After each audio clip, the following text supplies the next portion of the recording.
Everyone expected me to weep when James paraded his mistress into the VIP section at our son's graduation. They thought I was just the discarded wife. But while he smirked for the cameras, I calmly unlocked my phone and made the only call that mattered. My mother picked up immediately. I whispered 4 words, and by the time the applause died down, his entire financial empire had already started to rot from the inside out. My name is Ruth Oakmont. I have spent the last 38 years of my life practicing the art of being invisible so that others could shine, a habit I picked up growing up in the quiet, flat plains of the Midwest. I thought that kind of humility was a virtue, the glue that kept a family together. But as I stood in the sweltering heat of the Summit Ridge University Stadium in Denver, smoothing the wrinkles of my sensible navy linen dress, I realized that invisibility is not a shield. It is simply permission for others to erase you. The ceremony had started 30 minutes ago.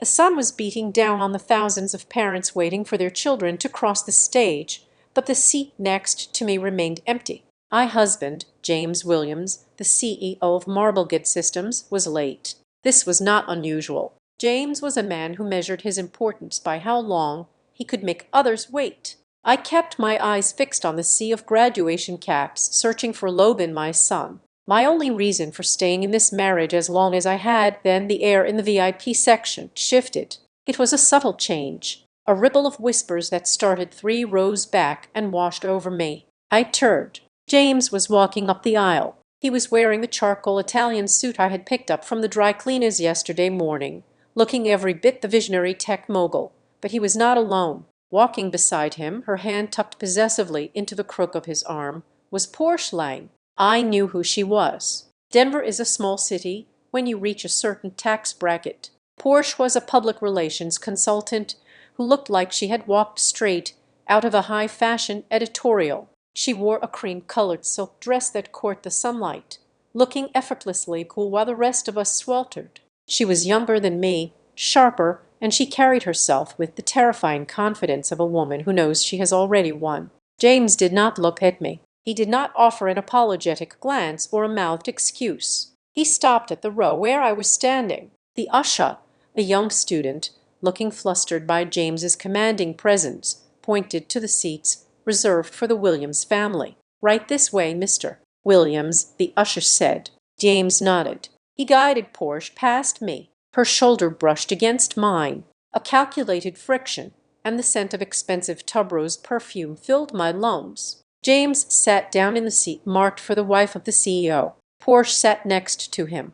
I was left standing at the edge of the row, displaced. "James," I said, my voice low. He finally looked at me. His eyes were devoid of affection, flat and hard like polished stones. There was a mix-up with the tickets. "Ruth, take the seat behind us." He turned his back before I could respond. Porsche leaned in to whisper something in his ear, and he chuckled, a sound I had not heard directed at me in 3 years. I sat in the row behind them, surrounded by strangers, watching the back of my husband's head as he leaned toward his mistress. I did not cry. I felt a strange, icy sensation spreading through my chest, freezing the humiliation into something solid and heavy. When the dean announced the graduates from the School of Business, the giant screens flanking the stage flickered to life. The camera panned across the crowd looking for the families of the top students. Logan was graduating summa cum laude. "Logan James Williams," the announcer boomed. My son walked across the stage. He looked handsome, proud, and searching. He scanned the crowd looking for us. The camera cut to the VIP section. On the giant screen, magnified for thousands of people to see, was James. He was beaming the picture of paternal pride, and right next to him, smiling that perfect practiced smile, was Porsche. As the camera held the shot, James deliberately shifted. He placed his arm around Porsche's waist and pulled her close, solidifying the image. The crowd cheered for the successful father and his stunning partner. To the world, they were the power couple. To the world, I did not exist. I saw Logan stop in the middle of the stage. He looked at the screen, then at the seats. His smile faltered. He took his diploma, his movements mechanical, and walked off. The reception was held at the Alderfen Hotel, a venue that smelled of old money and fresh orchids. The ballroom was filled with James's business partners, investors, and the social elite of Denver. I stood near a pillar holding a glass of sparkling water, watching the performance unfold. James was in his element. He held court in the center of the room, holding a glass of champagne. Portia stood by his side, accepting compliments, laughing at jokes she could not possibly find that funny. "Can I have everyone's attention?" James's voice rang out, amplified by the microphone he had commandeered. The room went quiet. James raised his glass. "Today is about legacy," James said. His charisma turned up to full volume. "It is about the future. I am so proud of my son, Logan, and I am grateful to be surrounded by people who understand the vision of marble gate systems." He turned to Portia, his eyes softening in a way that made my stomach turn. "And a special thank you to Portia, a woman who truly understands the standards we strive for and who has been my rock during this transition." Applause rippled through the room. He had not mentioned me. "And of course," James added, almost as an afterthought, gesturing vaguely to the back of the room where I stood in the shadows, "Logan's mother is here as well. Let us drink to the graduates." Logan's mother, not his wife, not his partner of 15 years, just a biological necessity that had served its purpose. I felt a gaze burning into me. I looked toward the front table. Diane Williams, my mother-in-law, was sitting there. She was clapping, her posture impeccable. She caught my eye and offered a small, tight smile. It was not a smile of sympathy. It was the smile of a director who was pleased that the scene had played out exactly as she had storyboarded it. She knew. She had known this was coming. My phone buzzed in my clutch. I looked down. A message from Logan. "Mom, what is going on?" I looked across the room. Logan was standing by the exit, looking at me with wide, panicked eyes. He wanted to come to me to cause a scene to defend me. I shook my head slightly. "Not here," I mouthed.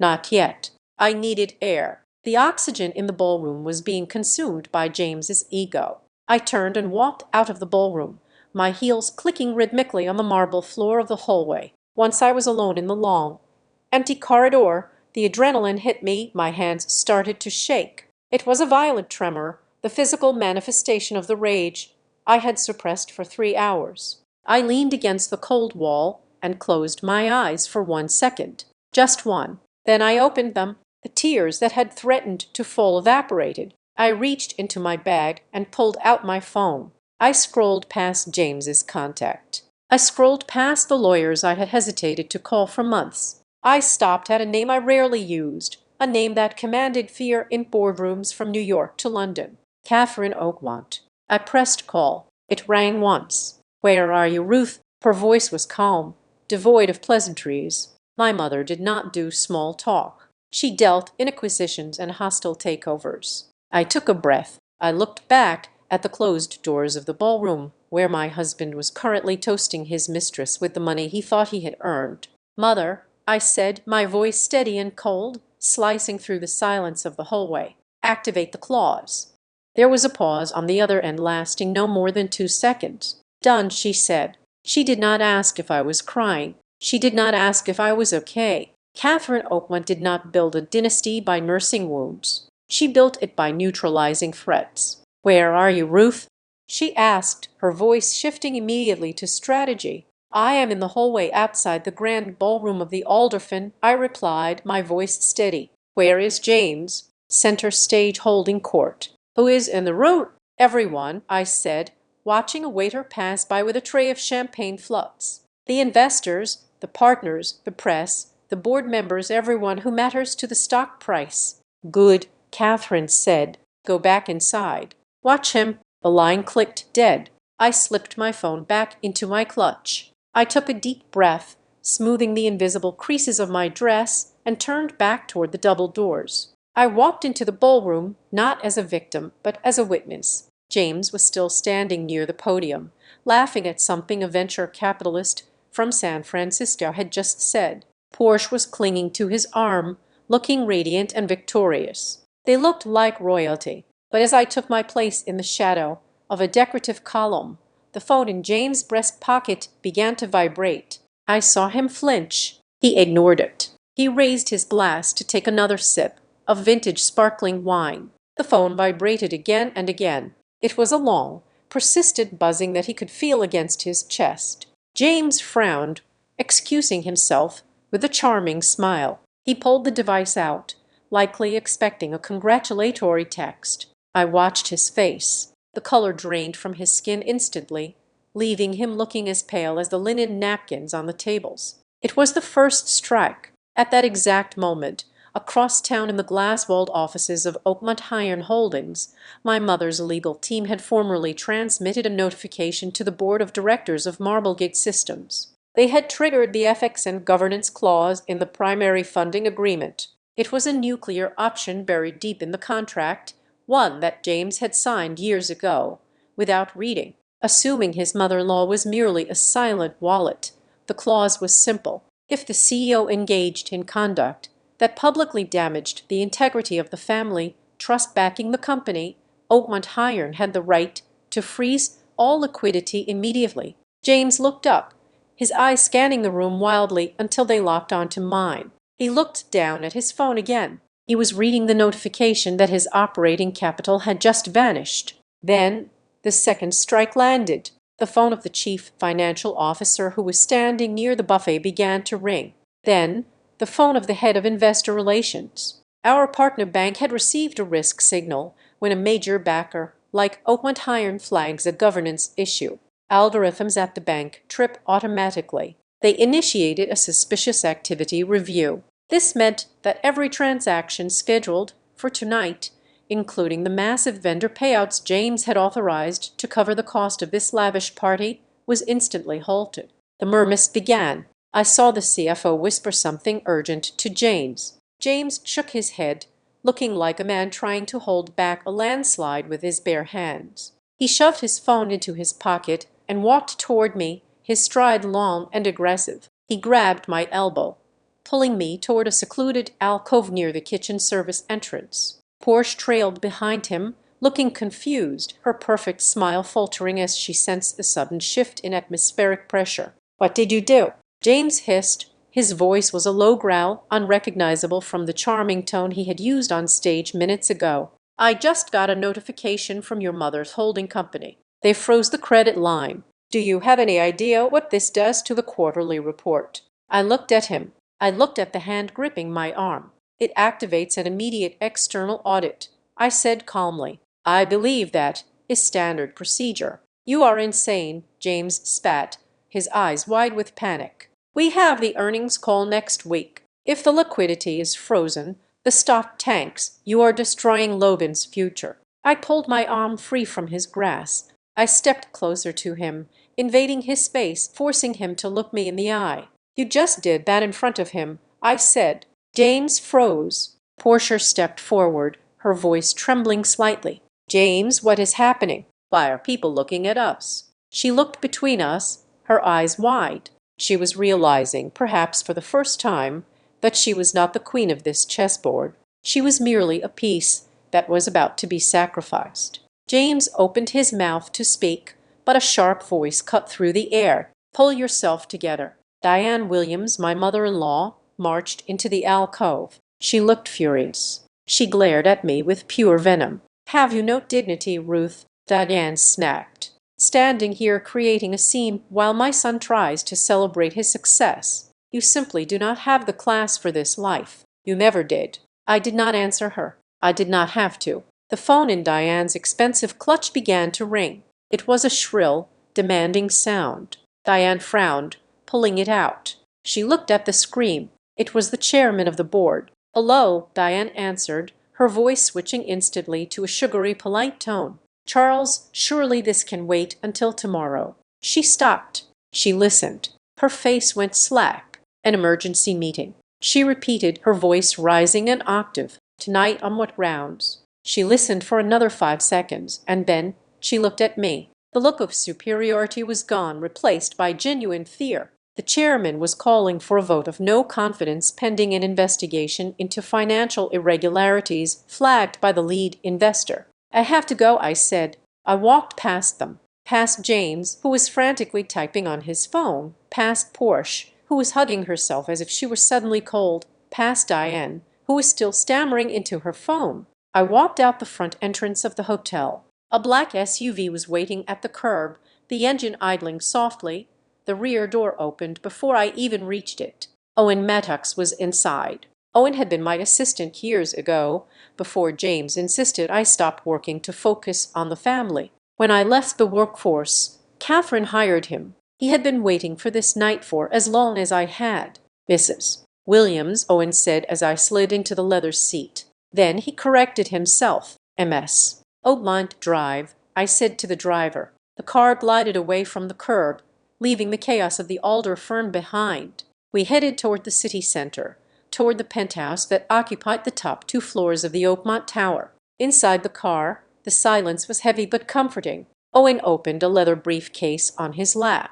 He pulled out a thick file folder and turned on a small reading light. "We have the preliminary trace on the shell companies," Owen said. His voice was professional, devoid of emotion. "You were right about the diversion of funds." He handed me a sheet of paper. It was a bank transfer record. "This is Sable Ridge Advisory, LLC," Owen explained, pointing to the header. "On paper, they provide strategic consulting from Marblegate. In reality, they have no employees, no website, and no office. But Marblegate has been paying them $50,000 a month for the last 3 years. Consulting fees," I murmured. James said it was for market research. "Look at the internal approval signature," Owen said. I looked at the bottom of the document. The authorizing signature for the transfers was not James. It was a sharp, angular scroll I had seen on birthday cards and passive-aggressive notes for nearly 2 decades. Diane Williams. I stared at the paper. My mother-in-law was not just enabling her son's infidelity. She was financing it. Or perhaps she was financing herself using the company's money while preparing to cut me out. The car pulled into the underground garage of the penthouse. We took the private elevator up. The doors opened directly into the living area. Catherine was sitting at the kitchen island. She was not wearing business attire. She was wearing a silk robe, sipping herbal tea. The room was dark, lit only by the city lights outside and the glow of 3 laptops set up on the counter. I walked over and placed the paper Owen had given me on the marble countertop. "Diane signed the transfers," I said. "Sable Ridge is her vehicle." Catherine glanced at the paper, then back at me. She did not look surprised. "She has been funneling money out of the company to an offshore account for 18 months. Catherine said, "We tracked the IP address of the account access. It pings from her personal tablet." I felt a cold shiver run down my spine. This was not a sudden betrayal. This was a long, calculated extraction. "How long have you known?" I asked, looking at my mother. Catherine sat down her tea. She looked at me with eyes that were hard but not unkind. "Since you still thought you were being loved," she replied. She pushed a second folder across the counter toward me. "That was the easy part," Catherine said. "Now we look at what they were planning to do to you next week. Read it." I opened the folder. It was a draft legal strategy. The investigation was just beginning. The kitchen island in my mother's penthouse usually held vases of fresh hydrangeas and trays of artisanal orbs. Tonight it held the anatomy of a betrayal. Catherine had transformed the space into a war room. The marble countertop was buried under 3 laptops, a portable server, and a whiteboard that had been wheeled in from the study. The air smelled of burnt coffee and ozone from the electronics. My mother sat at the head of the island, not as a grandmother, but as the CEO of Owantian on the whiteboard. Names were listed in black marker: James, Diane, Porsche, and the chief financial officer of Margate. Red lines connected them in a web that looked less like a corporate structure and more like a conspiracy. I stood by the floor-to-ceiling window, looking out at the Denver skyline. Somewhere out there, James was likely screaming at a lawyer. The thought should have brought me satisfaction, but instead it brought a wave of nausea so violent I had to grip the window frame. The reality hit me all at once. It was not just the affair. It was the years, the 15 years of dinners cooked, shirts ironed, and late-night pep talks given when investors turned him down. The years I had made myself small so he could feel big. I had given him everything, and he had taken it, repackaged it, and sold it to someone shinier. I let out a sound that was half gasp, half sob. The tears came, hot and humiliating. I bent over, clutching my stomach, feeling like I was physically breaking apart. The room went silent. Owen stopped typing. I cried for exactly 10 seconds. I counted them in my head. 1, 2, 3, allowing myself to feel the shatter. And then at 10:00, I stopped. I stood up, walked to the sink, splashed cold water on my face and dried it with a paper towel. When I turned back to the room, the grieving wife was gone. "Show me the money," I said. Owen nodded, respecting the shift. He projected his laptop screen onto the wall. "We have done a deep dive into the last 6 months of cash flow," Owen began, his voice clinical. "As we suspected, Sable Ridge Advisory LLC is the drain. It is a shell. No employees, no physical address other than a P.O. box in Nevada. But Marblegate has been paying them a retainer of $40,000 a month for strategic consulting. And the expenses?" I asked, leaning over the table. "It gets worse," Owen said. "Look at the expense reports approved by the board, specifically by Diane. Private jet charters billed as logistic site visits. Luxury hotel stays in Paris and Milan billed as investor relations. And here is the kicker: a purchase of a condo in Cherry Creek, listed as corporate housing for visiting executives. But there are no visiting executives. Ruth, the utility bills for that unit are in Porsche Lang's name." I stared at the spreadsheet. It was blatant theft, disguised by arrogance. They thought no one would look because they thought I was stupid. "There is something else," Catherine said quietly. She slid a physical document across the marble. "We found this in a cloud drive that James synced to the family shared server by mistake last week. He deleted it, but Owen recovered the cache." I picked it up. It was a draft, a legal filing, petition for dissolution of marriage. I read the first page and my blood ran cold. It wasn't just a divorce petition. It was a destruction order. The strategy outlined by James' lawyers was to paint me as mentally unstable and neglectful of my domestic duties. They had listed incidents that never happened. They claimed I had abandoned Logan during crucial developmental years. But the financial clause was the knife in the heart. The wife shall assume liability for the outstanding personal loan of $2 million taken against the marital home for the benefit of her failed personal ventures. "I never took a loan," I whispered. "I don't have any failed ventures." "They forged your signature on a loan application," Catherine said, her voice dropping to a dangerous register. "They took equity out of your house, funneled it into Marblegate to cover their losses, and were planning to stick you with the debt in the divorce. They weren't just going to leave you, Ruth. They were planning to bankrupt you." I looked at my mother. "Call Marion." 30 minutes later, Marion Sloan walked out of the elevator. She was a woman who wore lawsuits like accessories. She was wearing a trench coat over pajamas, but her eyes were sharp enough to cut glass. She didn't say hello. She simply walked to the island, picked up the divorce draft, read it in silence, and then tossed it back on the table. "Amateur hour," Marion said, "but dangerous. If they file this first, we are on the defensive. We need to flip the narrative, and we need to do it tonight." "We froze the accounts," Catherine said. "That stops the bleeding. But it doesn't win the war." Marion countered. She turned to me. "Ruth, to win this, I don't just need to prove fraud. I need to prove ownership. James built Marblegate on the code and the architecture you wrote in grad school. I know it, you know it, and he knows it." "But do you have proof?" "I have the original notebooks," I said, "and the alpha build on an old external hard drive." "Where are they?" Marion asked. "In the house," I said. "In the safe in the old study. James will wipe everything the moment he gets home," Marion warned. "If he hasn't already, he knows that code is the only thing validating the company's valuation. If you can prove you wrote the core algorithm, you don't just get half the assets. You get the company, or you can burn it to the ground." "I need to go there." I said. "It is risky." Owen said James might be there. "He is at the hotel dealing with the board," I said, checking my watch. "Diana's with him. The house is empty." "I will have a car take you," Catherine said. "And security?" "No," I said. "If a security team pulls up, the neighbors will notice. James has cameras. I need to go in my own car. I still have access to the garage opener. I can be in and out in 10 minutes." I drove to the house in a trance. The streets of Denver were quiet. When I pulled up to the house, The sprawling modern estate that I had spent years decorating,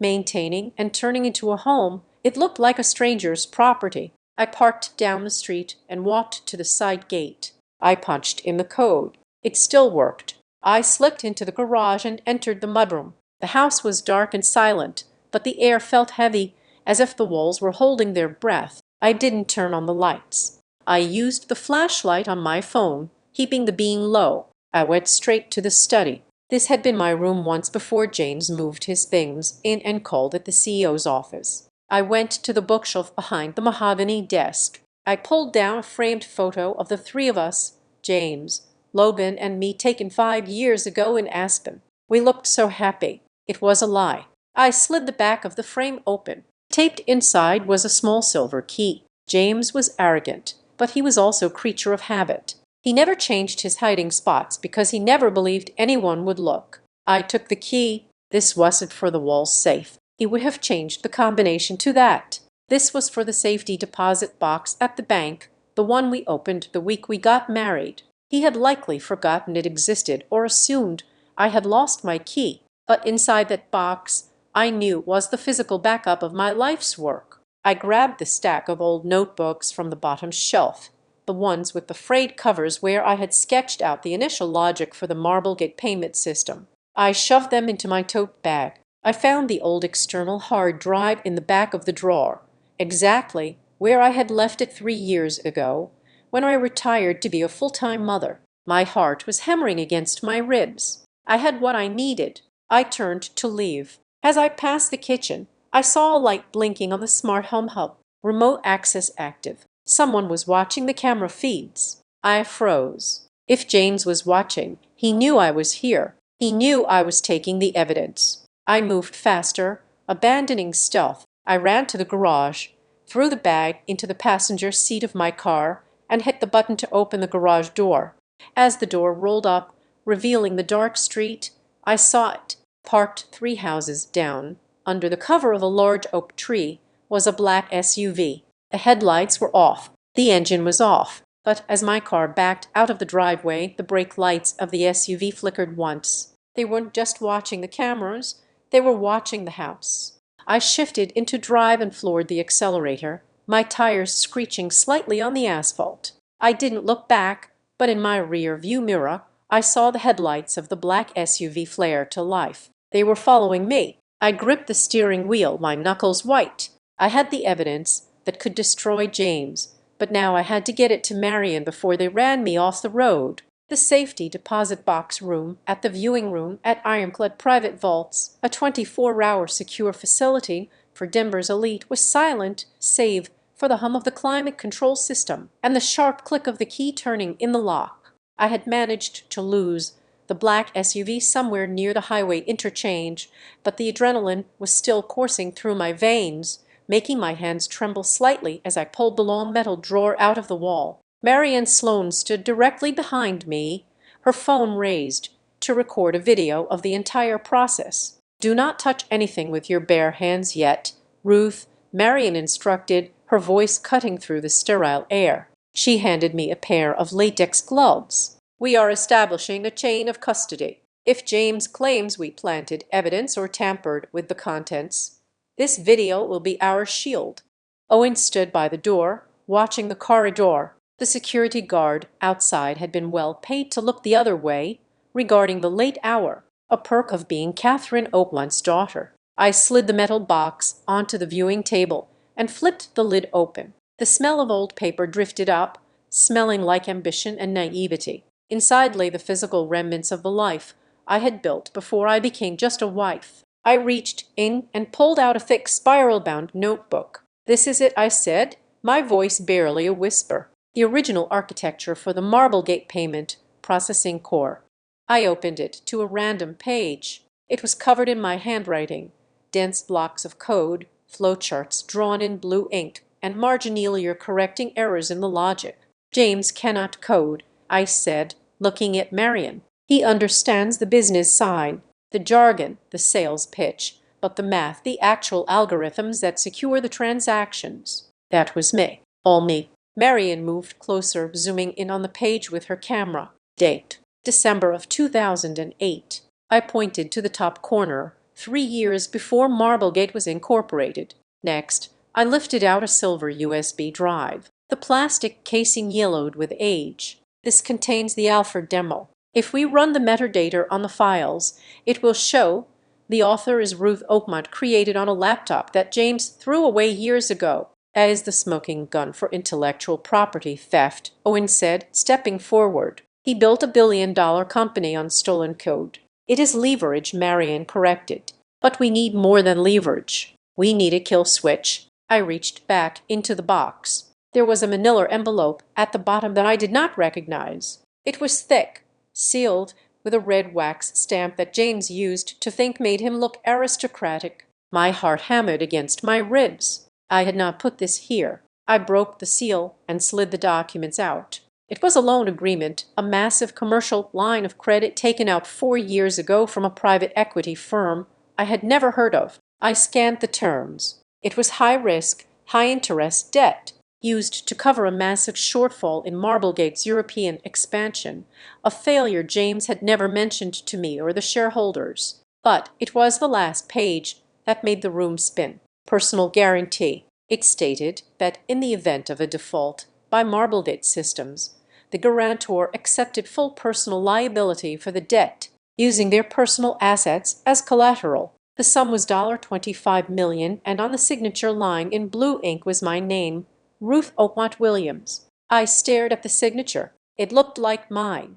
The loop of the R, the sharp cross of the T, but the pressure was wrong. I press hard when I sign. The ink bleeds slightly. This was light, hesitant. I never signed this, I said, my voice shaking with a rage so pure it felt like ice. He forged my signature. He made me the insurance policy for his failures. Marion snatched the document, her eyes scanning it with predatory speed. This is not just a bad loan, Marion said. This is bank fraud. And since he used the marital estate as collateral without your consent, it is a criminal offense. We are not just going for a divorce settlement anymore, Ruth. We are sending him to federal prison. Can we prove it? Owen asked. I will have a handwriting expert on this by sunrise, Marion replied. We will file an emergency injunction to freeze James's ability to execute any personal financial transactions immediately. If he tries to pay off this loan or shift the liability now that the audit has started, he goes to jail. I looked down at the papers. I realized then that James's empire was a house of cards held together by my silence and his lies. He wasn't just a cheater. He was a con artist who had been playing the long con on his own wife. His image, the philanthropist, the genius, the family man, was the only thing keeping the creditors at bay. If I destroyed the image, the money would not just stop. It would turn into a debt that would bury him. My phone chimed in my pocket, a harsh, discordant sound in the quiet room. I pulled it out. It was a notification from my email provider. Subject: urgent legal notice. Williams Bars. Williams. Temporary restraining order and cease and desist. I opened the attachment. My eyes widened. He beat us to the courthouse, I said, handing the phone to Marion. James had filed a lawsuit against me. He was accusing me of theft of trade secrets and corporate espionage, claiming I had stolen proprietary data, the very notebooks I was holding, to blackmail him. He was asking the court to freeze my assets and prevent me from speaking to the press or the board members. Owen looked pale. He is trying to gag you. If the judge signs this, we cannot use the documents in the box. Marion read the email and then, slowly, she smiled. It was a terrifying expression. He is an idiot, Marion said softly. He just sued me, I said. How is that good? Because, Marion explained, handing the phone back to me. By suing you for trade secrets regarding the code, he has officially admitted that the code is the core value of the company. And to prove you stole it, he has to prove he owns it. He just opened the door for full discovery. We do not have to fight to get his records now. He has to hand them over to prove his case. He just invited us into his house to burn it down. She snapped the glove off her hand. Pack everything. We are leaving. 30 minutes later, I walked into the lobby of the Alderfen Hotel. The party was over. The guests have fled. The moment the rumors of the audit started circulating. The staff were quietly sweeping up confetti that looked like gray ash under the dim lights. I went up to the suite James had booked for the family, the suite I was supposed to sleep in tonight. I found Logan sitting on the edge of the bed, still wearing his graduation gown, though he had unbuttoned it. He was staring at the floor. He looked up when I entered. His face was pale, his eyes red-rimmed. He looked so much like James, but without the cruelty. "Logan," I said, stepping forward. He held up a hand, stopping me. "I saw the news alerts," Logan said. His voice was cracked. "They are saying Dad is under investigation for fraud. They are saying you called Grandma and initiated it." "It is complicated," I began. "Is it?" Logan asked. He looked at me, and the pain in his eyes broke my heart. "You and Dad, you have hated each other for years, haven't you? The dinners, the smiles, the vacations. It was all a performance." "I was trying to protect you," I said, my voice breaking. "I wanted you to finish school without this burden." "You didn't protect me," Logan said, standing up. "You made me part of the lie. I stood there on that stage today, thinking my family was perfect while Dad was parading his girlfriend around and you were planning a corporate takeover. I did not plan this for today," I pleaded. He forced my hand. "How long?" Logan asked. "How long were you going to hide the fact that our life is a sham?" I opened my mouth to tell him about the forgery, the theft, the years of gaslighting. But before I could speak, my phone rang again. I ignored it. "Answer it," Logan said bitterly. "It is probably another lawyer." I looked at the screen. It was an unknown number. I hesitated, then swiped the green icon. "Hello, I need to see you," a female voice whispered. It was breathless, fast, and terrified. I recognized the voice immediately. It was the voice that had laughed at Jane's jokes all evening. "Shh," I asked. Logan's head snapped up. "I cannot talk on the phone," Porsche said. "He is going to throw me to the wolves." "Ruth, I know he is. I heard him talking to Diane. They are setting me up." "Where are you?" I asked. "The Onyx bar in the lobby," she said. "I am in the back booth. Come alone. If you bring lawyers, I walk. If you bring police, I walk. But if you want to know where the bodies are buried, come now." The line went dead. I looked at Logan. "I have to go to see her?" Logan asked, disbelief coloring his tone. "Dad's mistress." "To finish this," I said, "so that when morning comes, there are no more lies." I turned and walked out of the room, leaving my son alone in the wreckage of his graduation night. I had to meet the woman who had helped destroy my marriage, and for some reason, she sounded like she was the one who needed saving. The Onyx bar was located in the basement of the Alderfin, a dark, velvet-lined cavern designed for secrets. It was the kind of place where the lighting was kept intentionally low so that politicians and celebrities could drink without being recognized. At this hour, it was nearly empty, save for a few travelers nursing jet lag and Weisses. I saw Porcelain sitting in the furthest booth, tucked away behind a decorative partition of frosted glass. The confident, magazine-ready woman who had marched into the graduation ceremony earlier that day was gone. In her place sat a woman who looked like she was vibrating with anxiety. Her expensive silk dress was wrinkled, and she was gripping a glass of vodka with both hands, as if it were an anchor keeping her from drifting away. I slid into the booth opposite her. I did not say hello. I simply placed my hands on the table, folded them, and waited. Portia looked up. Her mascara was perfect, but her eyes were darting around the room, checking the shadows. "I did not think you would come," she said. Her voice was lower, stripped of the affectation she used for the cameras. "Curiosity is a powerful motivator," I replied calmly. "You said you wanted to save yourself from whom the man you just publicly claimed as your partner." Portia let out a short, bitter laugh. She took a long swallow of her drink. "Partner," she repeated, tasting the word like it was spoiled milk. "Is that what you think I am?" "Just the mistress. The other woman." "The evidence suggests as much," I said. "I am a crisis management and brand repositioning specialist," Porsche said, leaning forward. "My firm was hired 6 months ago. The scope of work was to modernize the CEO's image. James was pulling poorly with the younger demographic of tech investors. He was seen as old guard, stale. They wanted him to look dynamic, viral, desirable." I stared at her. "So The affair was a marketing strategy. The affair was a perk. Porsche corrected. James is charming when he wants to be, but the relationship was part of the deliverable. The plan was to debut the new Janes at the graduation, successful, bold, with a partner who matched that energy. It was scripted, Ruth down to the hand placement on my waist. It was a very convincing performance. I said dryly,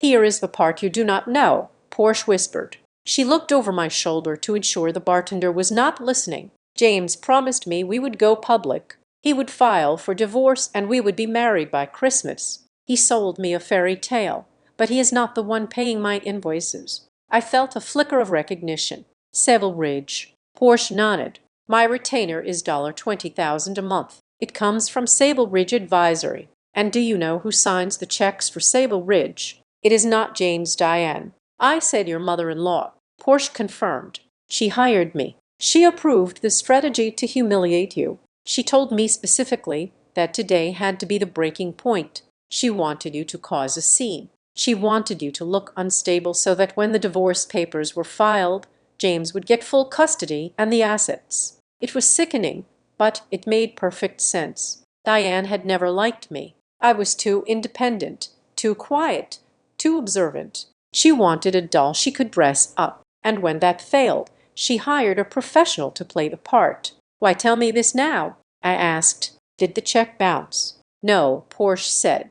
She reached into her purse. "I am telling you this because I was in the bathroom of the suite earlier. James and Diane were in the living area. They thought I had gone down to the lobby. They were arguing about the audit, and I heard them mention my name," Porsche said. Her hand trembled as she pulled out a cheap plastic flip phone, a burner. "They need a scapegoat. Ruth, if the audit uncovers the embezzlement, they are not going to take the fall. They are going to pin the unauthorized transfers on the consultant who seduced the CEO. They are going to say I coerced James, that I blackmailed him." She slid the phone across the table. "I am not going to prison for a man who wears lifts in his shoes." Porsche hissed. "What is on this?" I asked, looking at the device. "A recording," she said, "from 20 minutes ago.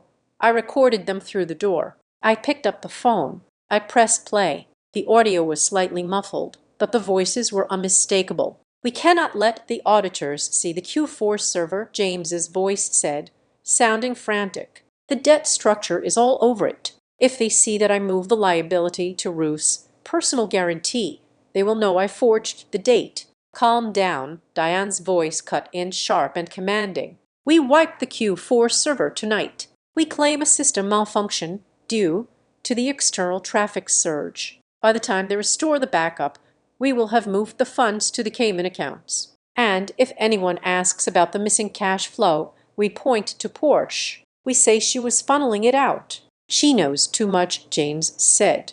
"Then we cut her loose," Diane replied. "After she serves her purpose." The recording ended. I sat in silence for a moment. The cold rage I had felt earlier had solidified into something harder, a weapon. And so I said, looking at Porsche, "You are here to trade.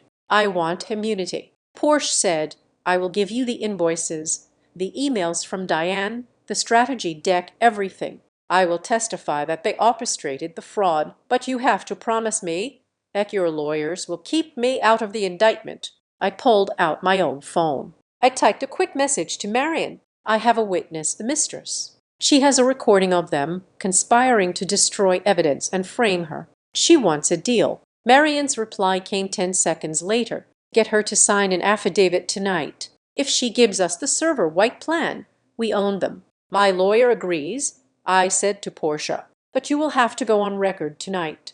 Porsche let out a breath she seemed to have been holding since the graduation ceremony. "Fine, take me to them." My phone buzzed again. This time it was a call. "Logan." I held up a hand to Porsche and answered. "Logan." "Mom." Logan's voice was tight. "Dad just texted me." "What did he say?" He said I shouldn't trust you. He said you are having a mental breakdown and that you are working with people who want to hurt our family. He wants me to come to his room so he can explain everything." "Logan, listen to me," I said, my voice firm. "Do not go to his room. Do not sign anything. Do not let him talk to you until I get there. He sounds scared." "Mom," Logan said, "I'd have never heard him sound like this." He should be scared. I said, "Stay in your room. Lock the door. I am on my way back." I hung up. I stood signaling to Porsche to follow me. "We are leaving," I said. "My assistant is waiting in the car. He will take you to my mother's legal team." We walked out of the bar, moving quickly through the lobby. Porsche kept her head down, using her hair to hide her face. I led her out the side exit to where the car was waiting. As I stepped out into the cool night air, I reached into the pocket of my coat to find my keys. My fingers brushed against something that shouldn't have been there. It was a small folded piece of paper. I frowned. I did not put anything in that pocket. I had been wearing the coat when I walked through the crowded lobby earlier. Someone must have slipped it in when I was distracted, perhaps when I bumped into a group of tourists near the elevator. I unfolded it under the street lamp. It was not a threat. It was an address. Unit 404 North Side Secure Storage, 892 Industrial Way. There was no name, no context, just a location. I handed Porsche over to the driver. "Take her to Catherine. Tell Marion she is the priority." "Where are you going?" the driver asked. "I need to check something." I said I waited for the car to pull away. Then I walked to where Owen was waiting in the second vehicle, the one we had rented to avoid being tracked. I got in and handed the slip of paper to Owen. "Someone put this in my pocket," I said. Owen looked at the address. He pulled up a map on his tablet. "That is way out in the suburbs," Owen said. "Industrial district. It is a self-storage facility. Why would someone give you this?" "James mentioned wiping a server," I said, my mind racing. "But physical backups. He's too paranoid to keep everything on the cloud. He likes to hold things." "Do you think this is where the bodies are buried?" Owen asked. "Or," I said, looking at the dark road ahead. "It is a trap. James knows we are looking. If he sent someone to plant this, it could be a lure." Owen finished. He looked at me, his face serious. "But if it is a lure, it means they are desperate. And if it is a tip, it could be the final nail in the coffin." I thought about the recording. "We wiped the server tonight. We have to go," I said. Owen started the engine. "They want us to go there," he murmured as he pulled into traffic. "Or they want us to be afraid to go there. Either way, we are about to find out." The sky over Denver was the color of a bruised plum, hovering somewhere between night and dawn. When we pulled up to the gate of North Side Secure Storage, it was 4 in the morning. The industrial park was silent, a graveyard of corrugated metal and concrete.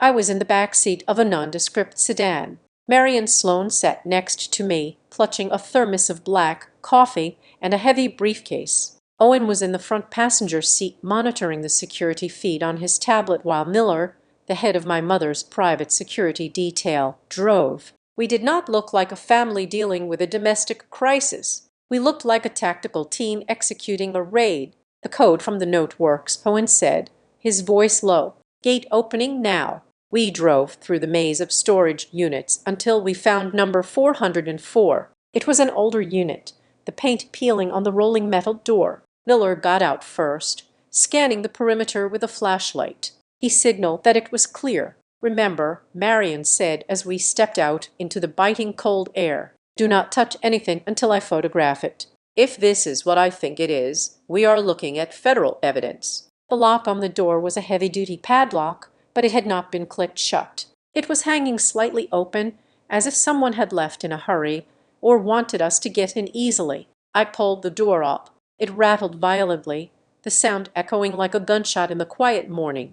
Inside, the unit smelled of stale air and cardboard. It was not filled with old furniture or forgotten holiday decorations. It was filled with bankers' boxes stacked in precise columns. "Jackpot," Owen whispered. We moved in. On a metal shelving unit in the back sat a dusty computer tower and a stack of external hard drives. One drive had a piece of masking tape on it with the handwritten label Q4 internal, but it was the boxes that drew my attention. I opened the top one. It was filled with ledgers and bound financial reports. I pulled one out and opened it. It looked identical to the quarterly reports James brought home to show me clean, professional, showing steady growth and moderate expenses. "Now look at this one," Marion said. She had opened a box from the bottom stack. She handed me a ledger. It was different. The paper was cheaper, the printing rougher. I scanned the columns. These are the same dates, I said, frowning, but the numbers are different.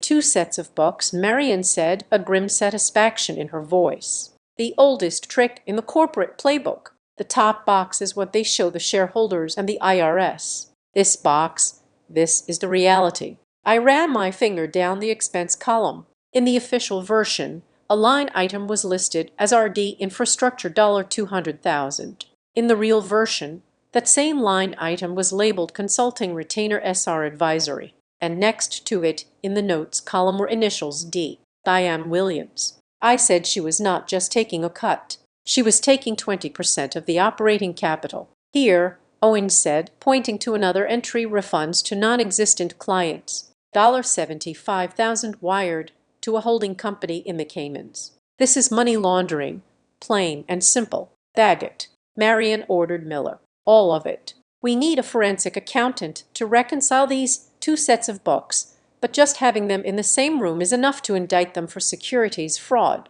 As Miller began loading the boxes into the trunk of the sedan, my phone buzzed. Then it buzzed again and again. I pulled it out. My screen was flashing with login notifications. New login attempt. Ruth Cloud Drive. Location Alderan Hotel. Time 0418A. Owen, I said, staring at the screen. Someone is trying to get into my cloud backup. Owen looked at his tablet. His fingers flew across the screen. They are pinging your location, Owen said, his eyes widening. They are triangulating the signal from your phone's GPS. They know we are not at the penthouse. Kill the phone, Miller said sharply. I powered it down immediately. They woke up, Marion said, snapping her briefcase shut. They realized the physical backups were missing from the house, and they tracked you here. We need to move now. The ride back to the city was tense. We did not speak. We were no longer dealing with a cheating husband. We were dealing with criminals who had just realized they were cornered. When we arrived at the penthouse, the atmosphere had shifted. It was no longer a kitchen. It was a command center. Catherine had brought in reinforcements. 3 strangers in suits were working at the dining table, auditors from an independent firm my mother trusted implicitly. A cybersecurity team was setting up a firewall on the local network. Catherine stood by the window watching the sunrise over the Rockies. She looked immovable. We have the physical ledgers, I said, placing the box on the island. Double-entry bookkeeping. Diane was skimming millions. Catherine nodded. But she did not look surprised. I suspected Diane 5 years ago. Catherine said calmly. I stared at her. But when James first approached us for the Series B funding, Catherine explained, turning to face me, I had my team run a background check on the entire board. Diane's spending habits did not match her declared income. I knew she was dirty, but I did not have the access to prove it without alerting James. So you waited, I said, realizing the depth of her game. I inserted the ethics and governance clause. Catherine said it was a trap, Ruth. I knew eventually James' arrogance would lead him to make a mistake. I just needed him to do something so public, so undeniable, that I could trigger the clause and force the doors open legally. I did not know it would be a mistress at a graduation, but I knew it would be something. I felt a chill. My mother had been watching my marriage rot for years, waiting for the perfect moment to amputate the limb. We are ready to file with the SEC, one of the auditors said from the table. With the evidence from the storage unit, we can request a temporary restraining order against the entire board of Marblegate. Do it, Catherine said. The landline on the wall rang. It was a private line, one that only family knew. Catherine looked at me. It is him. I walked over and picked up the receiver. I did not speak. Ruth. James's voice was unrecognizable. The smooth, confident baritone was gone. He sounded breathless, cracked, like a man who had been running for miles. Ruth, please, he said, listen to me. You are making a mistake. These people, your mother, are trying to steal the company. You have to stop the audit. I did not start the audit, James, I said, my voice flat. You did when you decided that your image was more important than our family. I can fix this, he pleaded. We can fix this. I will fire Porsche. I will send her away. Just tell them to stop. They are talking about prison. Ruth, do you want the father of your son in prison? I looked at the box of ledgers on the counter. I thought about the forged signature on the loan. I thought about Loban's face when he threw the trust documents at me. Embezzlement, I said. Fraud, forgery. It is not about what I want anymore, James. It is about what is in the boxes. What do you want? He whispered. Name your price. I want the truth to be recorded. I said every single line of it. I hung up. Marion looked up from her laptop. A slow predatory smile spread across her face. I just found something interesting. Marion said. What? I asked. I was checking James' public schedule. Marion said. He is not just hiding in the hotel. He has a flight booked for this afternoon. He is the keynote speaker at a conference in Austin tomorrow. He will cancel. Owen said he is under siege. He cannot cancel, Marion corrected. If he cancels, the stock price collapses immediately. He has to go and pretend everything is fine. He has to sell the lie one last time to keep the creditors from calling in the loans. She turned the laptop screen toward me. The Corporate Transparency and Ethics Forum. The irony is delicious, Marion said. He is giving a speech on ethical leadership. I looked at the screen. I looked at the ledgers. We are going to Austin, I said. To serve him the papers, Owen asked. No, I said, if we serve him in private, he will spin it. He will seal the court records. He will make it a messy divorce case. I looked at Marion. We are not going to attack him with tears. I said, we are going to buy tickets to the forum, and when he asks for questions from the floor, we are going to attack him with the one thing he cannot spin. The numbers, Marion said, nodding. We attack him in front of the entire industry.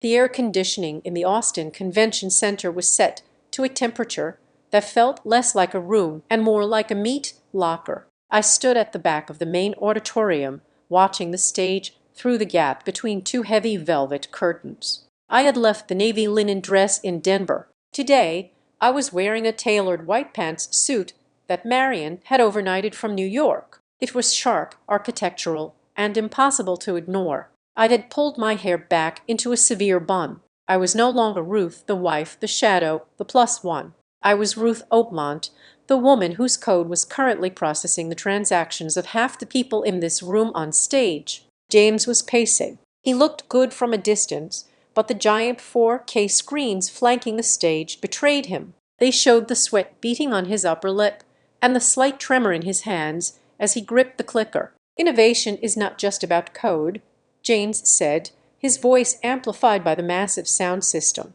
It is about trust. It is about the ethical contract between a company and its users. A ripple of polite applause went through the audience of 2,000 tech executives and venture capitalists. I scanned the front row. Diane Williams was there. She was sitting rigid, her back not touching the chair, her eyes scanning the room like a perimeter guard. She knew we were coming. She just did not know from which direction. We believe in total transparency, James continued, flashing a slide that showed a rising graph of charitable donations. Donations I knew were funneled through his own foundation to pay for tax write-offs. That is the Marblegate promise. He checked his watch. He was rushing. He wanted to get off that stage before the news cycle caught up with him. I have time for 2 questions, James said, shielding his eyes against the spotlight. Hands shot up across the dark auditorium. A young man with a microphone ran down the center aisle. James pointed to a friendly face in the 3rd row, a journalist from a tech blog. He had likely wined and dined. Mr. Williams, how do you see the AI integration affecting next quarter's softball? James smiled, relaxing slightly. Great question. We see AI as a partner, not a replacement. He rambled for 2 minutes. One last question, James said. I stepped out from the curtains. I did not raise my hand. I simply walked down the far right aisle, my heels clicking rhythmically on the concrete floor. The sound was sharp enough that heads began to turn. The microphone runner saw me. He saw a woman in a white suit walking with purpose. An instinct took over. He held the mic out to me. James froze on the giant screen. His eyes went wide. Diane turned in her seat, her hand flying to her mouth. I took the microphone. I did not smile. Ruth Oakmont, I said. My voice rang out clear and steady. Former head of systems architecture for Marblegate Systems. A murmur went through the crowd. They knew the name Oakmont. They knew the rumors, but they had never heard the title. James gripped the podium. "Ruth, this is not the place." "Mr. Williams," I interrupted, overriding him. "You just spoke about transparency. In the spirit of that transparency, could you explain to the shareholders here why the strategic consulting fees paid to Sable Ridge Advisory LLC have increased by 400% in the last 2 quarters, despite the vendor having no listed employees or physical office?" The silence that followed was absolute. It was a vacuum that sucked the air out of the room. James opened his mouth. He closed it. He looked at Diane.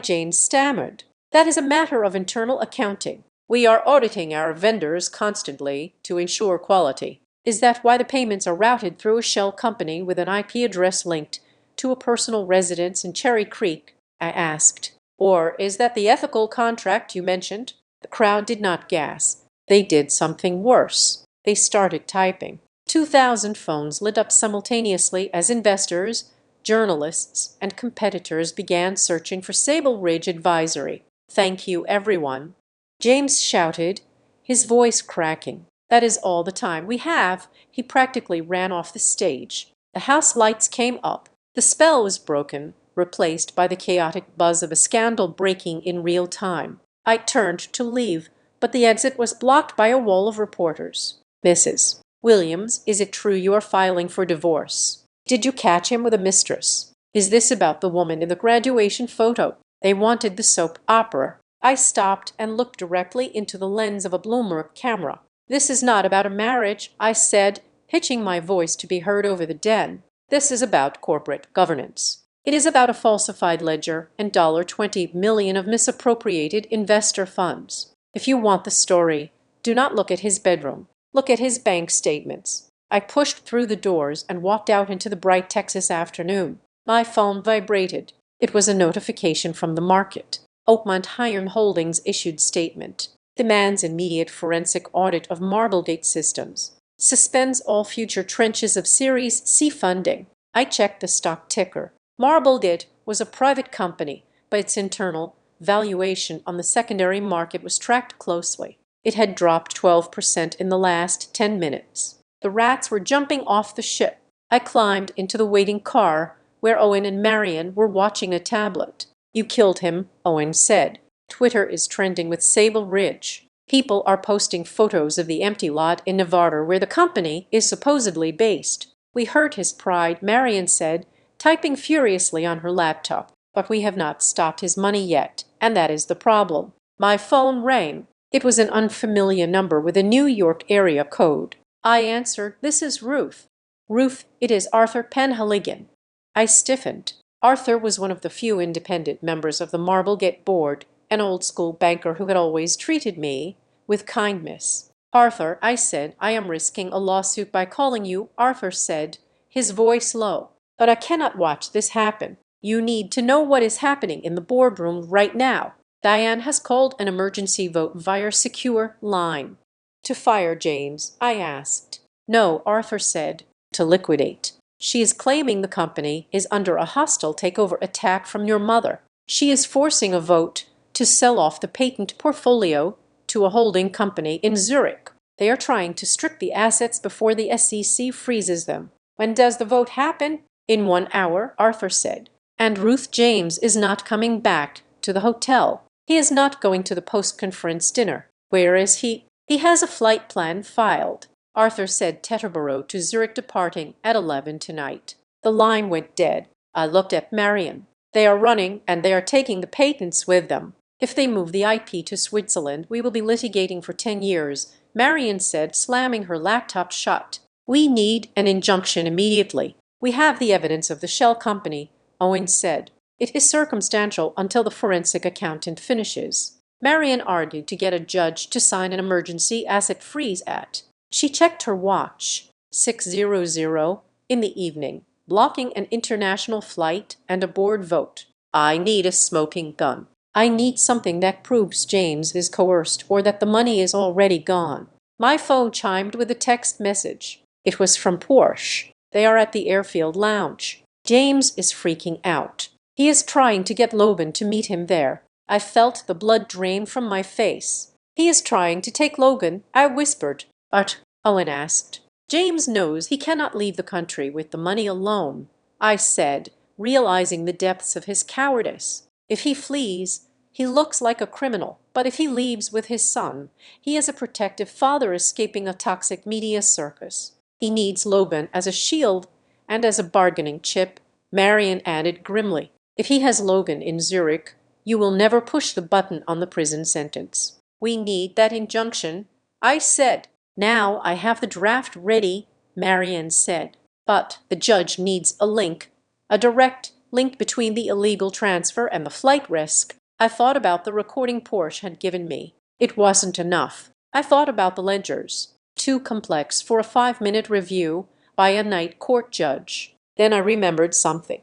Something James had said in the recording. The debt structure, the personal guarantee, the trust, I said. What trust? Marian asked. James put the house, the cars, and the non-liquid assets into a family trust last year. I said he made himself the trustee, but the beneficiary is Logan. I looked at Owen. If he is liquidating the assets to move them offshore, he is technically stealing from the beneficiary. I said he is stealing from his own son. That is it, Marian said, her eyes lighting up. Breach of fiduciary duty to a minor. That gets us the freeze, but we need proof he is moving the trust funds. He will have the papers with him. I said if he is meeting Logan, he is going to try to get Logan to sign a waiver. He needs Logan's signature to unlock the trust because Logan turned 18 last week. I looked at the text from Porsche again. He is trying to get Logan to meet him there. We do not need to find the papers, I said to Owen.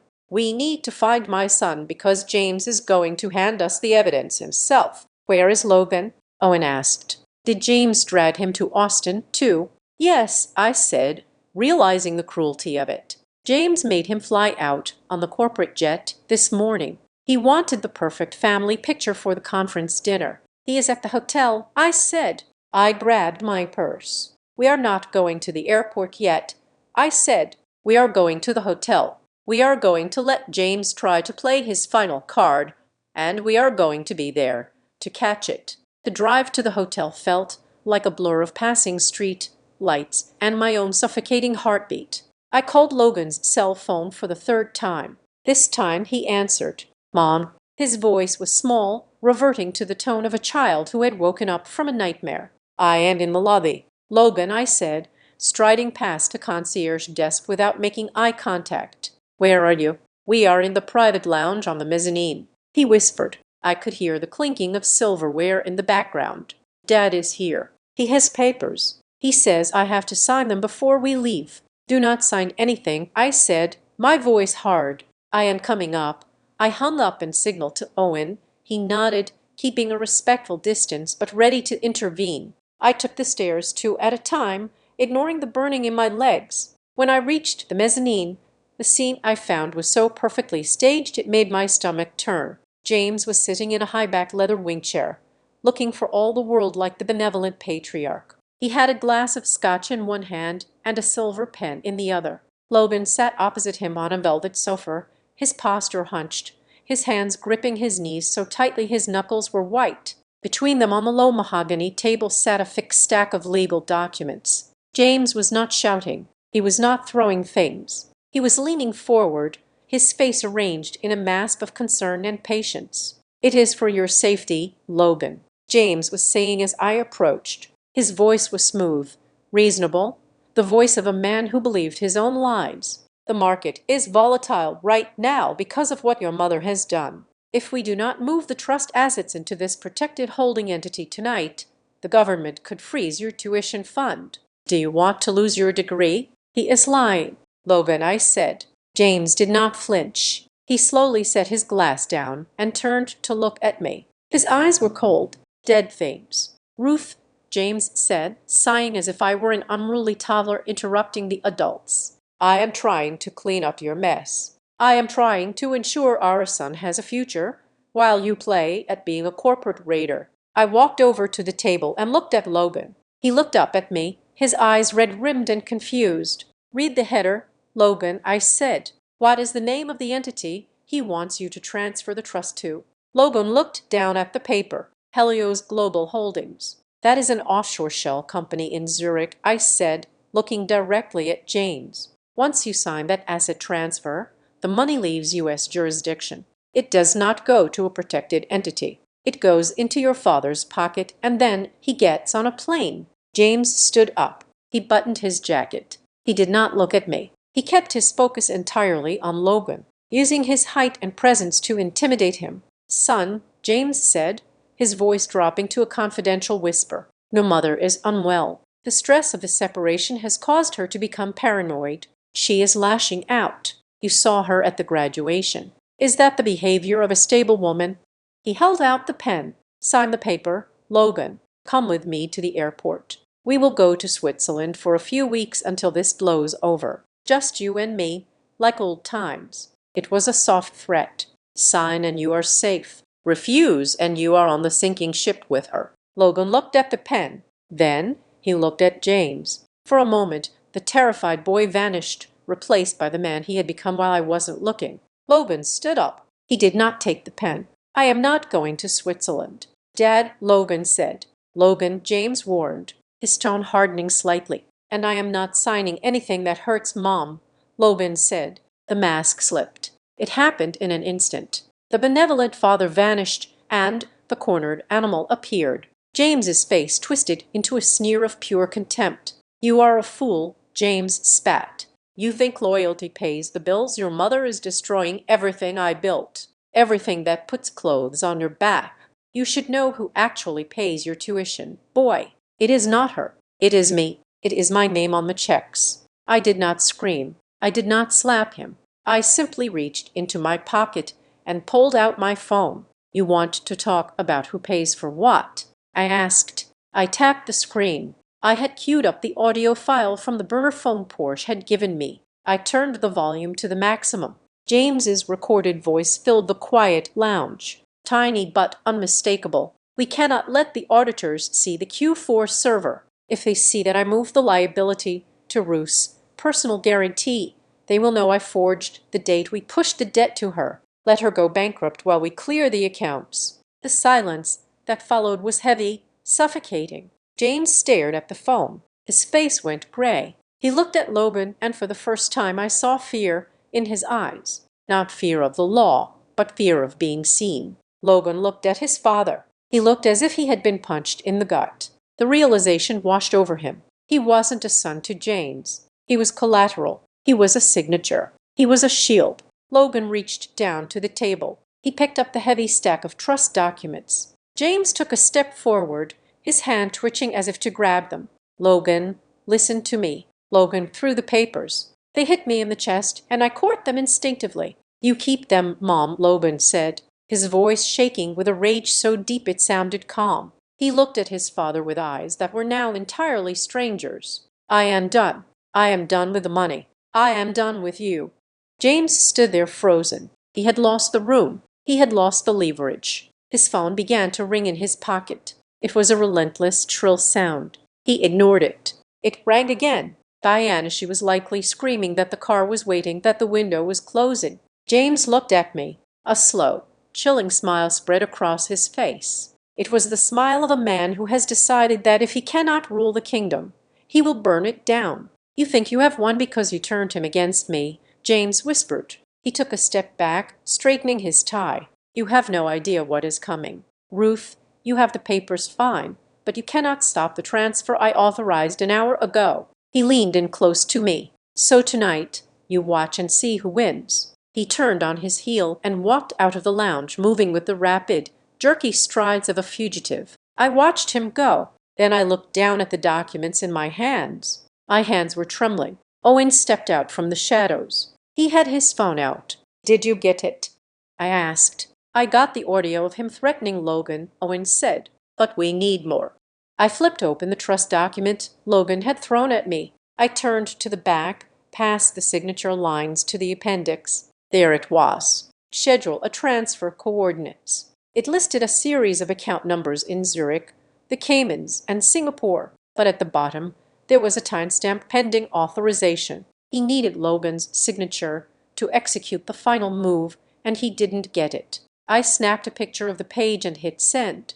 Marion, I said into the phone as soon as she picked up. Check your messages. He tried to force Logan to sign a transfer to Helios Global Holdings. The account numbers are in the appendix. I see them, Marion said. Her voice was sharp. Professional. This is the lake. He is attempting to move trust assets to an entity under his control immediately before fleeing the jurisdiction. This proves intent to defraud. Is it enough? I asked. It is enough, Marion said. I am filing the emergency motion now. I have the judge on standby. If he signs this in the next 20 minutes, James will not be getting on that plane. He will be getting stopped at the gate. I looked at Logan. He had collapsed back onto the sofa, his head in his hands. We have to go, I said to Owen. We need to be at the airport when the order lands. What about Logan? Owen asked. I am coming, Logan said. He stood up. He wiped his face with the back of his hand. I want to see him face it. I want to see him stop running. It was 1:30 in the morning when the digital clock on the dashboard of our rented SUV blinked. The minute change. We were parked in the dark lot of a 24-hour diner, the engine running just to keep the heater fighting off the Texas chill. The inside of the car was illuminated only by the blue light of Marion Sloane's laptop. Marion was typing with a speed and ferocity I had never seen before. She was not just writing a letter. She was constructing a cage. I am filing the ex parte motion now, Marion said, her voice cutting through the hum of the engine. I am attaching the affidavit regarding the forged signature, the audio transcript of the threat against Logan, and the photo of the transfer schedule to Helios Global. I am flagging it as an imminent flight risk involving dissipation of marital assets and fraud against a minor beneficiary. She hit a key with a decisive snap. Filed, she said. Now I call the duty judge. She put the phone on speaker. I listened to the ringback tone, my heart hammering against my ribs like a trapped bird. It rang 3 times before a groggy voice answered. Judge Harrison's chambers. This is Clark Davies. This is Marion Sloane, partner at Sloane and Vance, Marion said, her tone shifting instantly to one of deferential authority. I have just filed an emergency request for a temporary restraining order and a writ of attachment under docket number 7749. We have credible intelligence that the defendant, James Williams, is attempting to flee the jurisdiction with approximately $50 million in contested assets within the hour. We need an immediate freeze and a surrender of passport. Hold on, the clerk said. The silence that followed was agonizing. I looked at Owen in the driver's seat. He was monitoring the GPS tracker on the rental car James had used, but the signal had gone dead 10 minutes ago. They have likely ditched the vehicle. They are going to run, Logan said from the back seat. He was staring out the window at the empty parking lot. He is not going to wait for a judge. He has to charter the plane, I said, trying to convince myself as much as him. That takes time. We waited. 10 minutes passed. Then 20. At 207 in the morning, Marion's laptop pinged. It was a sharp, cheerful sound that seemed out of place in the tense darkness. Marion opened the email. She let out a long breath. Granted, she said. Judge Harrison signed it. We have a freeze on all accounts linked to James, Diane, and Marblegate. We have an injunction against the sale of shares. And most importantly, we have a federal detainer order authorizing law enforcement to stop them if they attempt to board an international flight. I felt the air rush back into my lungs. We had the paper. Now we needed the muscle. My phone rang. It was Catherine. Mother, I said. I have Agent Miller from the FBI Financial Crimes Division on the other line. Catherine said, her voice was crisp, awake, and lethal. I have transmitted the court order to him because the fraud involves interstate wire transfers and banking irregularities. They have jurisdiction. They are mobilizing a team to the likely departure points. Where are they, Ruth? We do not know, I said. The tracker went dead as if on cue. A text message popped up on my screen. Porsche Crownfield Air Terminal Hangar 4. The pilot is filing the flight plan now. You have 20 minutes. Crownfield, I said to Owen. Go. Owen slammed the car into gear, and we peeled out of the lot, tires screeching on the asphalt. Catherine, they are at Crownfield Air Terminal. I shouted into the phone. I am relaying it now, Catherine said. Do not engage them alone. Ruth, wait for the marshals. I cannot promise that, I said, and hung up. The drive to Cranfield took 15 minutes of reckless speed. It was a private airfield used by oil tycoons and tech billionaires who wanted to avoid the scrutiny of the main airport. As we turned onto the access road, I saw the chain-link fences and the rows of private hangars illuminated by floodlights. Owen flashed his high beams at the security gate, but he did not stop to talk. He tailgated a catering truck that was just passing through the opening, slipping us inside the perimeter before the gate arm could come down. There, Logan said, pointing. Hangar 4 was open. A sleek Gulfstream jet was parked on the tarmac, its engines whining with a high-pitched scream as they warmed up. A black limousine was parked near the stairs. We screeched to a halt 50 yards away. I threw the door open and stepped out into the wind and the noise. 2 figures were walking toward the plane, a man and a woman. They were pulling remote suitcases behind them. James, I screamed.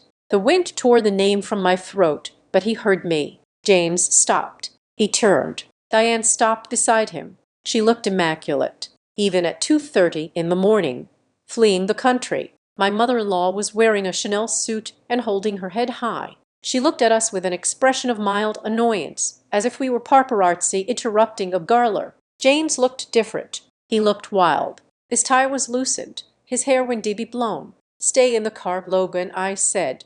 No, Logan said. He stepped out beside me. He stood tall, looking across the tarmac at the man who had raised him. James saw his son. For a second, he hesitated. Then he grabbed the handle of his suitcase tighter. We walked toward them. Marian was right behind me, holding the printed court order in her hand like a weapon. It is over, James, I said when we were 10 ft away. I had to shout over the roar of the jet engines. The judge signed the order. The assets are frozen. The trust is locked. You are flying to Zurich with empty pockets. James laughed. It was a dry, hollow sound. You think a piece of paper stops me? James shouted back. I moved the money to crypto wallets 3 hours ago. You are chasing ghosts, Ruth. That is technically money laundering, Marian yelled. And since you did it after the audit notice, it is a felony carrying 20 years. Only if you catch me, James sneered. He turned to Logan. Last chance, kid. Get on the plane. The life you want is on those seats. The life you have here. It is bankruptcy and courtrooms. Logan did not move. He looked at his father with a clarity that was terrifying. I would rather be bankrupt than be you, Logan said. James flinched as if he had been slacked. The last tether holding him to humanity snapped. Fine. James spat rot with her. He turned to Ruth. You think you won? You think your mother is God. You are nothing, Ruth. You are just the woman I used to build the foundation, and now I am done with the building. He grabbed Diane's arm. Let's go. They turned and walked rapidly toward the stairs of the jet. The pilot was leaning out of the cockpit window, looking nervous. James, stop, I yelled. He ignored me. He put his foot on the first step. Then the darkness of the airfield exploded with red and blue lights. 3 federal SUVs roared around the corner of the hangar, blocking the path of the jet. Sirens wailed, cutting through the engine noise. Agents in windbreakers, with bold yellow letters spelling FBI, spilled out of the vehicles. Weapons drawn but pointed low. Federal agents. A voice boomed over a loudspeaker. Step away from the aircraft. James Williams. Diane Williams. You are being detained under federal warrant. James froze. He looked at the agents, then at the plane, then back at us. He looked like a rat, realizing the maze had no exit. Diane let go of her suitcase. It clattered to the tarmac, her composure shattered. This is a mistake.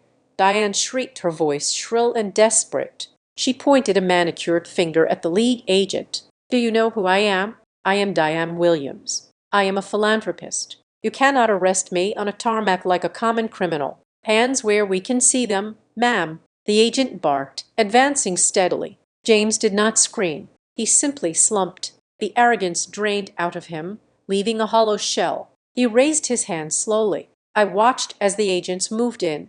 I watched them cuff James. I watched them cuff Diane, who was still sputtering about calling her congressman. It was over. The empire had not just fallen. It had been dismantled, brick by brick. In the span of 12 hours, I felt a hand on my shoulder. It was Logan. He was crying silently, watching his father being led into the back of a government vehicle. "I am sorry," I whispered to him. "Do not be," Logan said. "At least it is real." The lead agent walked over to us. He nodded to Marion. "We will take it from here, counselor," he said. "We will need statements from all of you in the morning." "We will be there," Marion said. I turned to go back to the car. I was exhausted. My bones felt heavy. I just wanted to sleep for a week. As I walked past the entrance of the hangar terminal, a young man in a reflective vest, a ground crew employee, stepped out of the shadows. He looked nervous. "Excuse me," he said.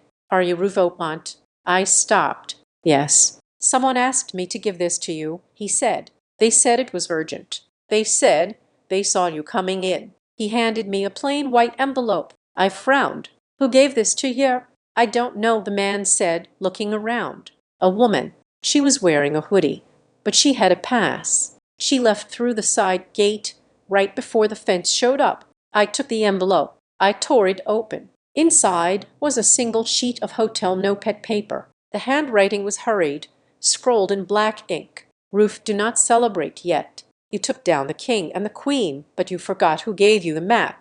Do not trust Porsche." I stared at the note. I looked up at the dark perimeter fence. There was no one there, but the cold wind on my neck suddenly felt like a warning. The game was not over. The sun rose over the federal courthouse in Denver, painting the gray stone building in hues of unforgiving orange and pale pink. It was barely 6:00 in the morning, but the sidewalk outside was already a circus. Satellite trucks from every major news network were double parked along the curb, their antennas extended like hungry insects. The headline running across the bottom of the screens in the lobby was not about a celebrity divorce. It was about the largest corporate fraud scandal to hit the tech sector in a decade. James and Diane were inside being processed in separate holding cells. The narrative had shifted overnight. Yesterday, James was a visionary CEO dealing with a jealous wife. Today, he was a suspect in a federal investigation involving money laundering, embezzlement, and conspiracy to defraud a minor. I sat in a private conference room on the third floor. Marion Sloan was pacing the length of the table, her phone pressed to her ear. "The board has convened," Marion said, lowering the phone. "They voted unanimously 5 minutes ago. James has been suspended effective immediately. His signature authority is revoked. The interim CEO has already frozen the accounts to comply with the federal order." "And the partners?" I asked, sipping a cup of lukewarm coffee. Marion said. "The bank pulled the credit line. The European investors are demanding a refund. The empire is not just crumbling, Ruth. It is vaporized." I nodded. I felt a strange lack of emotion. I was not happy. I was not sad. I just felt efficient. The door opened and Owen walked in. He was followed by a woman who looked like she hadn't slept in a week. Porsche Lang. She was not wearing her Powers suit today. She was wearing jeans and a hoodie, her face scrubbed clean of makeup. She looked young and terrified. She sat down at the far end of the table, refusing to look at me. "The note," I said, sliding the piece of paper across the polished wood. "You wrote it." Porsche looked at the paper. "I had to warn you." "Warn me?" I asked, my voice cold. "Or save yourself." "Both," Porsche whispered. Marion stepped forward, placing a thick file in front of Porsche. "We know about the PR strategy, Porsche. We found the drafts in the server backup James tried to delete. You did not just sleep with him. You wrote the script for the graduation." I felt a sharp pain in my chest, but I pushed it down. "Tell me," I said. Porsche took a shaky breath. "Diane hired me to rebrand James, but the polling showed that he looked weak if he just left you. The public likes a victim, but they love a villain, so we created one. You." She finally looked at me, her eyes wet. "The plan was to humiliate you publicly," Porsche continued. "The seating arrangement at the graduation, the hand on my waist, the toast, it was all calculated to make you snap. We wanted you to scream. We wanted you to cause a scene so that James could file for divorce on the grounds of mental instability. If you looked crazy, he kept the company. He kept Logan." I stared at her. The cruelty was so precise, so professional. My heartbreak had been a line item on a marketing budget. But then I heard the recording. Porsche said quickly. Diane was going to set me up as the fall guy for the missing money. She was going to say, I seduced James and stole the funds. So you kept the receipts, Marion said. I'd have everything, Porsche said. She pulled a flash drive from her pocket. Every email from Diane authorizing the payments to Sable Ridge. Every text message from James approving the forged loan documents. I have the metadata proving James edited the trust fund dates. Marion took the drive. She looked at Porsche with a shark-like grin. You will sign a full confession. Marion said, you will testify that you were a co-conspirator acting under the direction of Diane Williams. In exchange, we will recommend immunity for the fraud charges, but you will never work in this town again. Porsche nodded, tears spilling over. I just want to go home. Sign, Marion said. An hour later, I stood in front of the interrogation room through the one-way glass. I could see James. He was sitting at a metal table, still wearing his suit from the night before, but the tie was gone and his shirt was wrinkled. He looked small. Do you want to go in? Marion asked. Yes, I said. I entered the room alone. The air smelled of stale sweat and industrial cleaner. James looked up. His eyes were red, but there was no remorse in them, only anger. Are you happy? James asked. His voice was raspy. You burned it all down. The stock is worthless. The company is dead. Are you satisfied? I sat down opposite him. I placed my hands on the table. I did not burn it down. James, I said, I just turned on the lights. You ruined Logan's life. James spat. He will have nothing. He has his mother, I said, and he has his integrity. That is more than you ever gave him. I built this for us, James shouted, slamming his hand on the table. Everything I did, the loans, the creative accounting, it was to keep us at the top. You think you can live this lifestyle on a salary? You have no idea what it takes to be a king. You were never a king, I said calmly. You were a thief in a tailored suit. The door opened behind me. Logan walked in. James's face softened for a fraction of a second. Logan, son, tell her she's making a mistake. Logan stood beside me. He did not sit. He looked down at his father with a gaze that was terrifyingly adult. I am not here to help you. Dad, Logan said, they are going to put me in prison. James pleaded for trying to protect our money. I do not hate you because of Porsche, Logan said. His voice was steady, but I could hear the fracture in it. I do not even hate you for the money. I hate you because you made Mom into an obstacle. You looked at the woman who raised me, the woman who wrote the code that made you rich, and you treated her like a problem to be solved. James opened his mouth, but no words came out. Goodbye, Dad, Logan said. He turned and walked out. I stood up to follow him. Ruth, James whispered. I have nothing. I paused at the door. I looked back at him one last time. I know, I said, and I feel light. I walked out. The final battle took place in Judge Harrison's chambers at 9 in the morning. Marion laid out the evidence, the forged signature on the loan, the original notebooks from the safety deposit box, and the confession from Porsche. The judge, a stern woman with gray hair, reviewed the documents in silence. She looked at the lawyer representing James, who looked like he wanted to be anywhere else. The evidence of authorship is overwhelming. The judge ruled, the intellectual property known as the Marblegate core architecture is hereby recognized as the sole creation of Ruth Oakmont. I am granting the emergency injunction. Control of the technical assets is transferred to MS. Oakmont immediately to prevent further dissipation. She signed the order with a sharp scratch of her pen. Mr. Williams is remanded to custody without bail, the judge added. Given the flight risk, it was done. I walked out of the courthouse and into the morning sun. The air was crisp and clean. The reporter shouted questions from behind the barricades, but I did not hear them.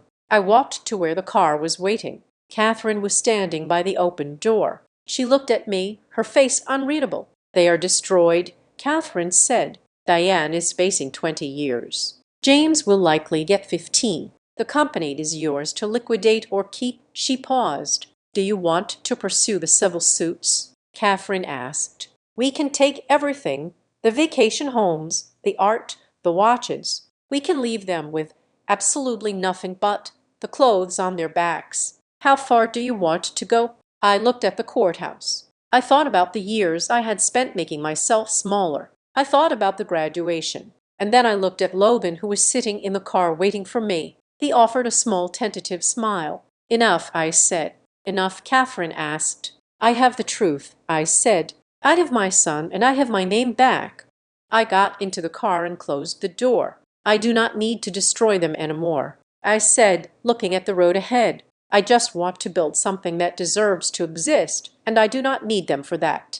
The car pulled away from the curb, leaving the ruins of the empire in the rear-view mirror, shrinking until they were gone. Thank you so much for listening to this story. I would love to know where you are tuning in from. So, please leave a comment down below and share your thoughts on Ruth's decision.